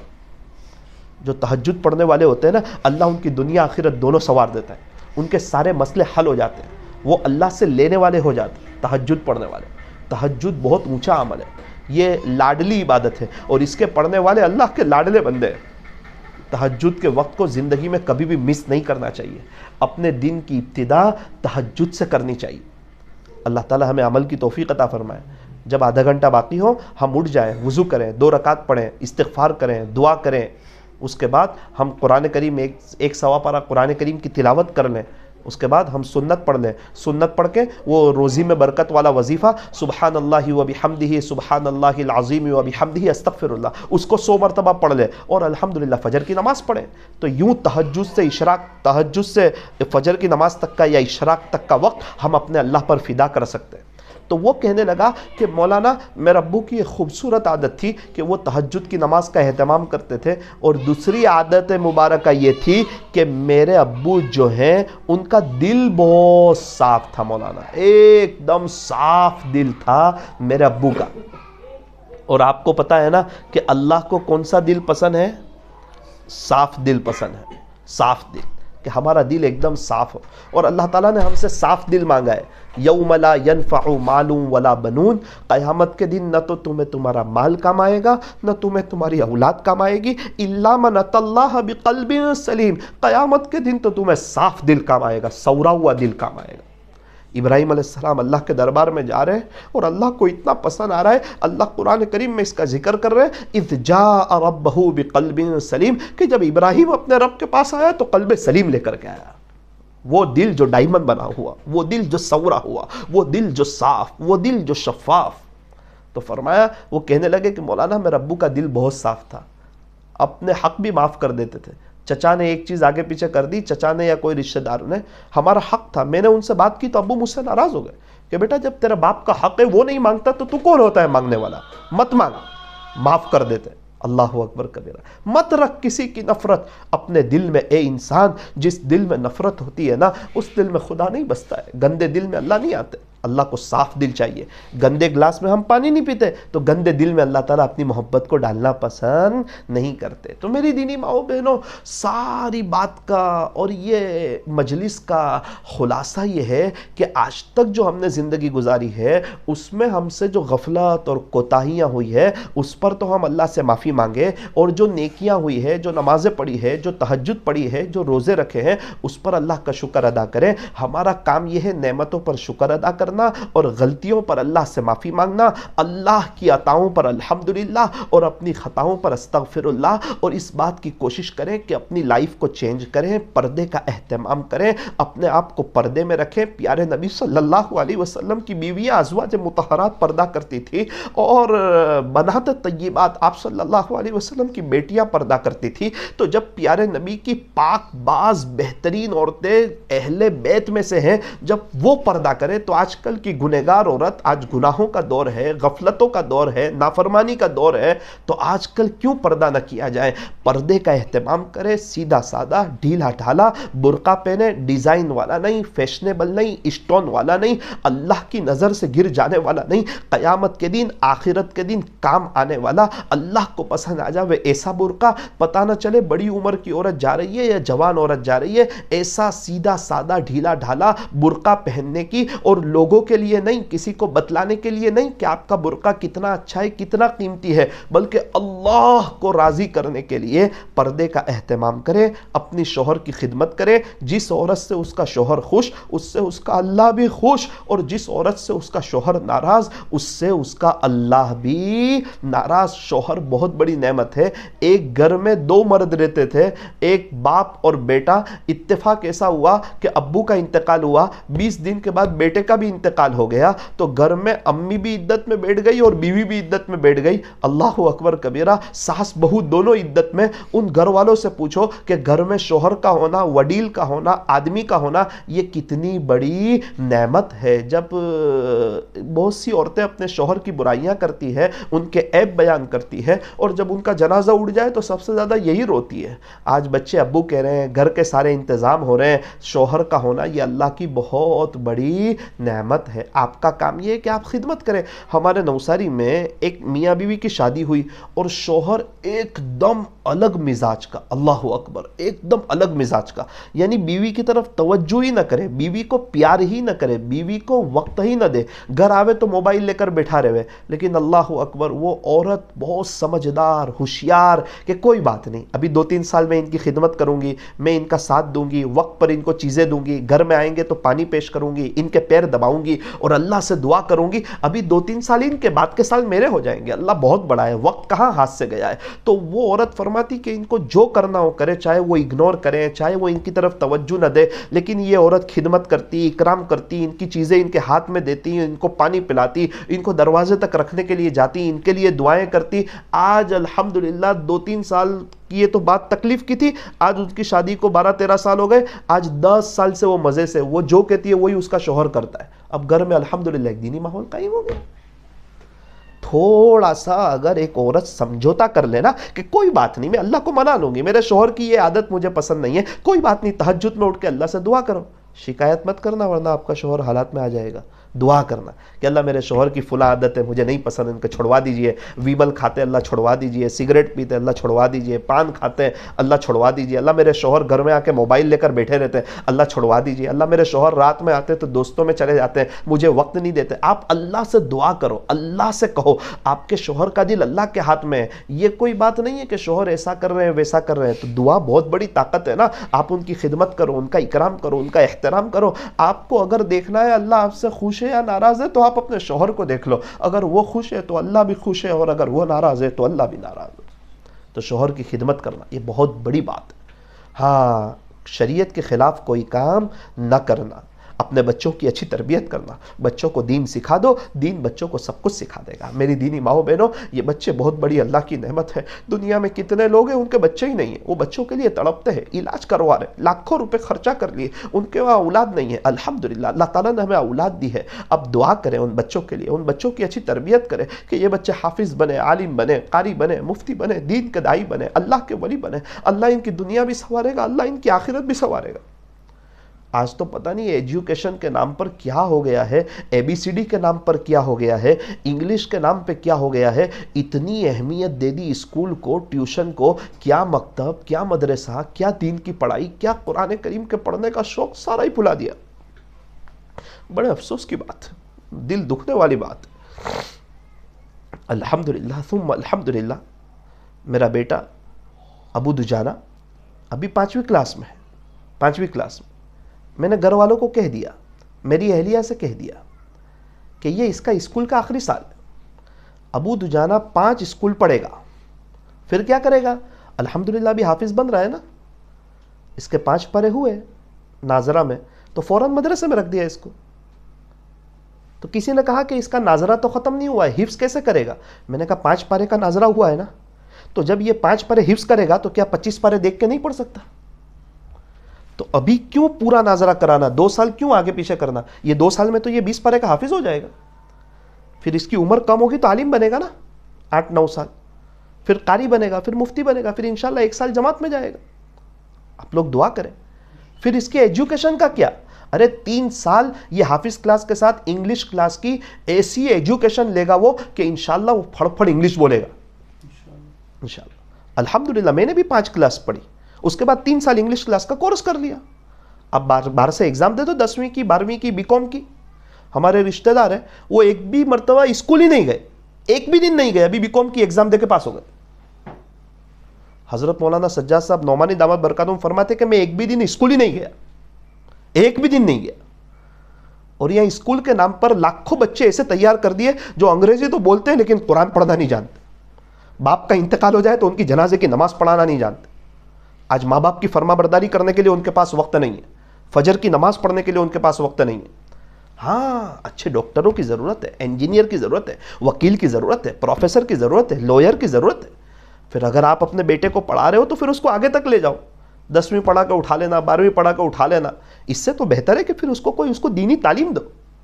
میں نے میرے گھر والوں سے کہا کہ الحمدللہ ابو دجانہ کا یہ آخری سال، 10 سال اس کی عمر ہے، 11واں سال. ابھی یہ حافظ بنے گا، عالم بننے جائے گا، قاری بنے گا، مفتی بنے گا، سال جماعت میں جائے گا، آئے گا، اس کی شادی کرائیں گے، پھر انشاءاللہ یہ انگلش بھی بول سکے گا، بزنس بھی کر سکے گا، اللہ کے دین کا کام بھی کر سکے گا. مجھے پتا ہے نا کہ اس کو مرنا ہے، مجھے پتا ہے کہ میں مر جاؤں گا، میری اہلیہ کا ایک دن انتقال ہو جائے گا، اور یہ ابو دجانہ ابو لبابہ ایک دن مر جائیں گے، اللہ کی قسم مجھے پتا ہے یہ. تو جب مجھے پتا ہے کہ یہ مر جائیں گے، اور مجھے یہ بھی پتا ہے کہ اللہ کی قسم جہاں ان کے مقدر میں لکھا ہے وہیں ان کی شادی ہوگی، اور مجھے یہ بھی پتا ہے کہ جتنا ان کے مقدر میں لکھا ہے اللہ کی قسم اللہ ان کو دیتا رہے گا، دے کر رہے گا، جب تک اپنا آخری دانہ نہیں کھائیں گے وہاں تک جائیں گے نہیں. تو میں باپ ہوتے ہوئے کہ میرے بیٹے ہیں، ان کو دنیا میں تکلیف ہو جائے میں برداشت نہیں کر سکتا، تو ان کو قبر میں تکلیف ہو جائے میں کیسے برداشت کر سکتا ہوں؟ میں کیسے اس کا سمجھوتا کر سکتا ہوں؟ یہ میرے دونوں اولاد یہ بڑی ہو کے دعا دینی چاہیے. یہ انتقال ہو ہمارا تو یہ جنازے کی نماز پڑھا ہوئے میرا اور میری اہلیہ کا، قبر پہ کھڑے رہ کے اثار ثواب کرے. کیا ہم سب اپنے بچوں کا دنیا کا ہی سوچ رہے ہیں؟ پھر کیا فرق ہے ہم میں اور غیر مسلم میں؟ پھر کیا فرق ہے ہم میں اور عیسائی میں؟ پھر کیا فرق ہے ہم میں اور یہودی میں؟ وہ بھی اپنے بچوں کو پڑھا رہے ہیں، گھر کا نظام چلا رہے ہیں، دکان بھی چلا رہے ہیں، کھا رہے ہیں، پی رہے ہیں، سو رہے ہیں، غسل کر رہے ہیں، موبائل چلا رہے ہیں، گھر کا نظام چلا رہے ہیں، بیوی بچوں کا خیال رکھ رہے ہیں. تو ہم میں اور ان میں کوئی فرق تو ہونا چاہیے نا. ہمیں تو صرف دنیا کا نہیں سوچنا، ہمیں تو آخرت کا بھی سوچنا ہے کہ ہمارے بچے کا انتقال ہوتے ہی ان کو موت کے وقت کلمہ ملے، ان کی قبر جنت کا نمونہ بنے، اور ان کی دنیا آخرت بہتر ہو، اور قبر میں وہ دعا دے کہ اللہ آج جو میری قبر جنت کا باغ بنی ہے نا اس میں میرے باپ کی محنت ہے. ان کی دعائیں لگنی چاہیے. کتنی مرتبہ ایسا ہوتا ہے مولانا مستقیم صاحب، میں اور میرا بھائی مولانا ابرار، ہم لوگ رات میں 1 بجے، میں ابا کے پیر دبا رہا ہوتا ہوں، وہ میرے امی کے پیر دبا رہا ہوتا ہے. میں ابا کے دبا رہا ہوں اور وہ میرے امی کے دبا رہا ہے، اور وہ دونوں سوئے ہوئے ہیں. میرے امی ابا کبھی کبھار سوئے ہوئے، ہم لوگ دونوں پیر دبا رہے ہیں. میں میرے بھائی کو کہتا ہوں کہ بھائی اگر اپنے دونوں کو عالم نہ بنایا ہوتا، 5ویں کلاس سے اٹھا کر مدرسے میں نہ بھیجا ہوتا، تو رات کو 1 بجے آج ان کے پیر نہیں دبا رہے ہوتے. یہ آج اتنی دیوانے واری ان کو محبت کی نظر سے دیکھ رہے ہیں، ماں باپ کو ان کی خدمت کر رہے ہیں، رات میں 1 بجے پیر دبا رہے ہیں. یہ عالم بنایا، یہ چھوٹے تھے اس وقت ہم پر رحم کھایا، ہمارے سینے میں اللہ کا قرآن آیا. آج اگر ہم کہیں بیان کرتے تو ماں باپ خوش ہوتے ہوں گے، اگر ہم کہیں جمعہ میں بات کرتے تو ماں باپ خوش ہوتے ہوں گے، اگر ہم کہیں نماز تراویح پڑھاتے تو ماں باپ خوش ہوتے ہوں گے. یہ بچپن کی ان کی قربانی، دل پہ پتھر رکھنا اور اپنے بچوں کی اچھی تربیت کرنا. آج میں دیکھتا ہوں تو دل دکھتا ہے. کیا ہوا؟ نوجوان کو پوچھتا ہوں تو کہتے ہیں کہ مولانا نہ ہم دین کے رہے نہ دنیا کے رہے، نہ تو کوئی بڑی ڈگری لے پائے اور نہ کوئی دین کا علم حاصل کر پائے. ایسا نہیں کرنا چاہیے. آج تو بہت طریقے ہیں اپنے بچوں کو پڑھانے کے. اللہ تبارک و تعالی ہمیں صحیح سمجھ عطا فرمائے، اپنے گھروں میں دینی ماحول قائم کرنے کی توفیق عطا فرمائے، اور ہمیں اس بات کا احساس عطا فرمائے کہ ہم سب مر جانے والے ہیں، یہ دنیا ختم ہو جانے والی ہے. جس طرح شادی کی پہلی رات آئی، قبر کی پہلی رات آنے والی ہے، اللہ سے ملاقات ہونے والی ہے. صرف نیک اعمال کام آئیں گے. یہ دنیا کی چیزیں یہ سب یہیں رہ جائے گی. گھر، بزنس، کاروبار، یہ سونا اور یہ سب چیزوں پر تو قیامت آ جائے گی. آپ کے گھر والے یہ سب تو 100 سال کے بعد ایک بھی نہیں ہوگا، سارے قبرستان کی زینت بنے ہوئے ہوں گے، من مٹی کے نیچے ہوں گے. تو جب موت یاد رہتی ہے، قبر یاد رہتی ہے، آخرت یاد رہتی ہے، پھر لائف چینج ہو جاتی ہے. پھر دنیا کی محبت دل سے نکل جاتی ہے. پھر دنیا کا مزہ انسان کو سمجھ میں نہیں آتا، پھر انسان کو آخرت کا مزہ سمجھ میں آتا ہے. تو آج کی مجلس میں نیت کریں کہ شوہر کی خدمت کریں گے، بچوں کی اچھی تربیت کریں گے، پردے کا اہتمام کریں گے، اول وقت کوالٹی والی لمبی نماز پڑھیں گے، انشاءاللہ لمبی نماز پڑھیں گے، اپنے ایمان کو مضبوط کریں گے، ہمارا کچھ بھی کام ہو ہماری نظر فوراً اللہ پر جائے، ہمارے لیے ہمارا اللہ کافی ہے۔ اور ہر مہینے ایک قرآن ختم ہو، ہر مہینے ایک قرآن ختم ہو۔ یہ کہنا کہ مجھے قرآن کریم پڑھتے نہیں آتا، یہ بہت بڑے جرم کی بات ہے، بہت بڑے افسوس کی بات ہے، اللہ کو ناراض کرنے والی بات ہے۔ کیوں قرآن کریم پڑھنا نہیں آتا؟ اگر میں آپ کو گارنٹی دیتا ہوں، آپ کسی اچھی آپا کو پکڑو جو اچھا قرآن پڑھنا جانتی ہے، 3 سال ان کے پاس پڑھو تو آپ کو انشاءاللہ قرآن پڑھنا، پورا قرآن آپ کا ختم ہو جائے گا، اور 3 سال دے دو تو آپ قرآن کریم کی حافظہ ہو جاؤ گی۔ ابھی ہمارے صورت میں ایک لڑکی 65 سال کی عمر میں حافظہ ہوئی، 65 کی عمر میں۔ یہ تو اللہ کا قرآن ہے، اس کو وقت دو، جس چیز کو وقت دو گے وہ کام ہو جائے گا۔ 10 گھنٹے بزنس کرو گے تو بزنس ہو جائے گا، 10 گھنٹے قرآن پڑھو گے تو ایک دن میں پورا اللہ کا قرآن ختم ہو جائے گا۔ آج ہم نے چیزوں کو وقت دیا تو وہ چیزیں آسان ہو گئی، گھر میں نئی نئی چیزیں بننے لگی۔ کیوں؟ ریسیپی معلوم کی تو بنا لی۔ قرآن کریم پڑھنے کی ریسیپی معلوم کر لو، الف سے یا تک 29 حروف ہے، اس کو صحیح کر لو، پورے قرآن میں یہی 29 حروف ہے، اس کے علاوہ ایک بھی حرف نہیں ہے، قرآن صحیح ہو جائے گا۔ آج کتنے لوگ ہیں مزے سے کہہ دیتے ہیں ہم کو قرآن پڑھنا نہیں آتا، تو کام چل جائے گا اللہ کے دربار میں۔ یہ اللہ کی کتاب ہے، یہ کتاب اللہ ہے۔ پیارے نبی صلی اللہ علیہ وسلم کبھی کبھار رات میں ایک رکعت میں 6 پارے پڑھتے تھے، 6 پارے پڑھتے تھے، اور ان کا امتی یہ کہہ دے کہ مجھے قرآن پڑھنا نہیں آتا۔ قرآن پڑھانے والے ہیں، سکھانے والے ہیں، آپ اپنی طلب بتاؤ اللہ کو، اور اگر قرآن کریم صحیح پڑھنا آتا ہے تو ہر مہینے ایک قرآن پڑھنے کی کوشش کرو۔ اپنی زندگی کا یہ معمول بناؤ، 5 وقت کی نماز کوالٹی والی پڑھیں گے، اللہ موقع دے تہجد اشراق 4 ثوابین پڑھیں گے، اور نمازوں کے بعد دعائیں کریں گے، ہر مہینے ایک قرآن پڑھیں گے، اور روزانہ کم سے کم 1500 مرتبہ درود شریف پڑھیں گے۔ ایک آخری بات سنا دو۔ ایک عورت کا میں نے تذکرہ کیا تھا کہ وہ 50 سال سے اکیلی رہتی ہے، آپ کو یاد ہو تو، نہ شوہر نہ بچے، کچھ نہیں۔ ابھی ان کا انتقال ہو گیا۔ میرے امی نے کہا کہ بیٹا ان کا چہرہ گلاب کے پھول کی طرح کھل رہا تھا، گلاب کے پھول کی طرح۔ اللہ اکبر۔ مجھے کسی نے کہا تھا مولانا یہاں ایک عورت ہے 50 سال سے اکیلی رہتی ہے، شوہر بھی نہیں، بچے بھی نہیں، سب کا انتقال ہو گیا، 90 کے قریب کی عمر ہے۔ میں ان کے پاس گیا تھا، میں نے کہا اماں کیسے ہو؟ تو کہا الحمدللہ اللہ کا شکر ہے بہت خیریت سے ہوں۔ میں نے کہا کیسا چل رہا ہے؟ تو کہا بہت بہتر چل رہا ہے۔ میں سمجھا تھا وہ روئے گی، وہ تو روئی نہیں۔ باری کھولی، دیکھ مولانا دیکھو مسجد سامنے ہے، میرا اللہ کے ساتھ تعلق ہے، میں اذان کا جواب دیتی ہوں، میں نمازیں پڑھتی ہوں، میں تہجد سے اٹھ جاتی ہوں مولانا، میں اس کے بعد یہ پڑھتی ہوں، فجر کی نماز پڑھتی ہوں، اشراق پڑھتی ہوں، پھر چاش پڑھتی ہوں، اس کے بعد میں تعلیم میں جاتی ہوں، پھر 12 بجے یہ پڑھتی ہوں۔ اور کہا کہ مولانا میں اتنی بیزی ہوں کہ میرے پاس کھانا بنانے کے لیے وقت نہیں ہے، اللہ تعالیٰ نے مجھے پیسہ دیا ہے تو میں نے ایک عورت کھانا بنانے والی رکھی ہے تاکہ وہ کھانا بنا کر دے، تاکہ اتنا وقت بھی میں اللہ پر فدا کر سکوں۔ اللہ، تو میں ہل گیا تھا۔ میں نے کہا تھا آپ اکیلے رہتے کیسا لگتا ہے؟ تو کہا کہ بیٹا اللہ میرے ساتھ ہے۔ میں کہا اکیلی ہوں، اللہ میرے ساتھ ہے۔ انسان جس سے پیار کرتا ہے نا، سوچتا ہے وہ میرے ساتھ ہو، تو میں نے اللہ سے محبت کی اور اللہ ہر وقت میرے ساتھ رہتا ہے، تو میں اکیلی ہوئی نہیں، اللہ میرے ساتھ ہے۔ میں اللہ کو یاد کرتی ہوں، اللہ کی محبت میں زندگی گزارتی ہوں، اللہ سے میں نے عشق کیا، اللہ سے دل لگایا۔ اس کے بعد تاریخی جملہ کہا کہ بیٹا کتنی عورتیں ایسی ہیں، ان کے بچے بھی ہیں، ان کی بیٹیاں بھی ہیں، ان کے پوتے بھی ہیں، پوتیاں بھی ہیں، نواسے ہیں، نواسیاں بھی ہیں، ان کے پاس سونا چاندی بھی ہے، اور ان کے گھر میں کار بھی ہے، بہاریں بھی ہے، دل بہلانے والی ہر چیز ہے، لیکن وہ عورت پریشان ہے کیونکہ اس کے پاس اللہ کا تعلق نہیں ہے۔ اور میرے پاس دل بہلانے والی بظاہر کوئی چیز نہیں ہے، لیکن میرے پاس اللہ کا تعلق ہے تو میں خوش ہوں۔ مجھے کہا کہ بیٹا کبھی یہ نہیں دیکھا جاتا ان کے آس پاس کون ہے کون نہیں ہے، یہ نہیں دیکھا جاتا، جس کا اللہ کے ساتھ تعلق ہے وہی اس دنیا میں خوش ہے، اور جس کا اللہ کے ساتھ تعلق نہیں وہی اس دنیا میں پریشان ہے۔ تو وہ کہہ رہے تھے امی کہ گلاب کے پھول کی طرح ان کا چہرہ کھل رہا تھا۔ ابھی کچھ دن پہلے وہ اللہ کو پیارے ہو گئے۔ او میری دینی ماؤں بہنوں، اللہ کے ساتھ اپنا تعلق بناؤ، اللہ کے ساتھ دوستی کرو، اللہ سے محبت کرو، اللہ سے سچا پیار کرو، اللہ سے سچا عشق کرو، موبائل سے تھوڑا دور رہو، موبائل سے تھوڑا دور رہو۔ حضرت پیر ذوالفقار صاحب تو فرماتے ہیں کہ مجھے موبائل سے اللہ کے لیے بغض ہے، چونکہ اکثر لوگوں کو اللہ سے دور کر دیتا ہے۔ حضرت پیر ذوالفقار صاحب فرماتے ہیں کہ مجھے موبائل سے اللہ کے لیے بغض ہے۔ اللہ اکبر۔ کہیں یہ ہماری قبر کو جہنم کا گڑھا نہ بنا دے۔ صرف کام کے لیے اس کو استعمال کرو، کسی بزرگ کا بیان سننا ہے، کوئی اچھی نظم سننی ہے، اس کے لیے، سیریل نہیں، موبائل کا غلط استعمال نہیں۔ اللہ تعالی ہمیں صحیح سمجھ عطا فرمائے، اور موبائل کا بہت کم استعمال کرنے کی توفیق عطا فرمائے. گناہوں سے اللہ ہماری جان چھڑائے. دل دکھتا ہے، لوگ انسٹا پہ بیٹھ جاتے ہیں، شارٹ دیکھتے رہتے ہیں، بچے شارٹ دیکھتے رہتے ہیں. تو جو بچے شارٹ دیکھتے ہیں کیا ان کی زندگی محفوظ ہے؟ نہیں. وقت ہم ضائع کرتے ہیں. میری دینی ماؤں بہنوں، دنیا ٹائم پاس کی جگہ نہیں ہے، یہ آخرت کی تیاری کی جگہ ہے. کیا پتہ زندگی کب تک وفا کرے گی، کب تک ہے ہم، کب اللہ سے مل جائیں گے، کچھ پتہ نہیں ہے. آؤ آج کی مجلس میں ہم سب لوگ مل کر کے توبہ کریں، نیت کریں اور اللہ کو راضی کرنے کی کوشش کریں.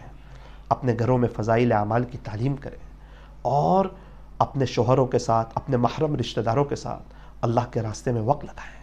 سارے مسائل کا آسان حل، بستر اٹھا اور اللہ کے راستے میں چل. آپ کے شوہر کو مسجد سے جوڑ دو، مسجد والے اعمال سے جوڑ دو. آپ اپنے شوہر کو اگر آپ سمجھاؤ گی کہ دیکھو آپ مسجد وار جماعت میں بیٹھو، آپ گشتوں میں جاؤ، آپ ملاقات میں جاؤ، آپ مہینے میں 3 دن جاؤ، محبت سے سمجھاؤ، ان کے لیے اللہ سے دعا کرو. جمعہ کے دن ان کو مرکز پہ بھیج دو بیجاپور کے، کہ مغرب سے عشاء بیان سن کے آؤ. اگر وہ 10-12 ہفتے تک چلے جائیں گے اور بیان سنیں گے اور امت کے حالات سامنے آئیں گے تو ان کے دل میں امت کا درد آئے گا اور ان کے لیے پھر اللہ کے راستے میں وقت لگانا ان کے لیے آسان ہوگا. اگر آپ کی طرف سے تھوڑی سی ہمت ہوگی اور آپ کی طرف سے تھوڑی سی ان کی تائید ہوگی تو انشاءاللہ پھر ہر آدمی کا، ہر گھر والے کا تعلق اللہ کے ساتھ جڑے گا. اور اپنے ہر بچے کو مکتب میں بھیجنے کی کوشش کرو، اس کی پڑھائی کی پوری فکر کرو. ہمارے بچے کی پڑھائی ہونی چاہیے جیسے اسکول کی پڑھائی ہوتی ہے، ٹیوشن کی پڑھائی ہوتی ہے، پورے اہتمام کے ساتھ. ایسے ہمارے بچے کی دین کی پڑھائی ہو پورے اہتمام کے ساتھ. آپ صرف یہ سب باتیں دل پر طے کر لو کہ ہمیں ہر حال میں آخرت کی تیاری کرنی ہے، اللہ کو راضی کرنا ہے. آپ شوہر کو بھی وقت دو، بچوں کو بھی وقت دو، گھر کی صفائی بھی کرو، کھانا بھی بناؤ. میں منع نہیں کرتا، لیکن آخرت کی تیاری کے ساتھ اللہ کو راضی کرتے ہوئے اللہ تعالیٰ آج کی مجلس کی برکت سے ہم تمام کو آخرت کی تیاری کی توفیق عطا فرمائے اور اللہ کرے اللہ آج کی مجلس کو مجلس توبہ بنائے. آمین. وآخر دعوان ان الحمدللہ رب العالمین.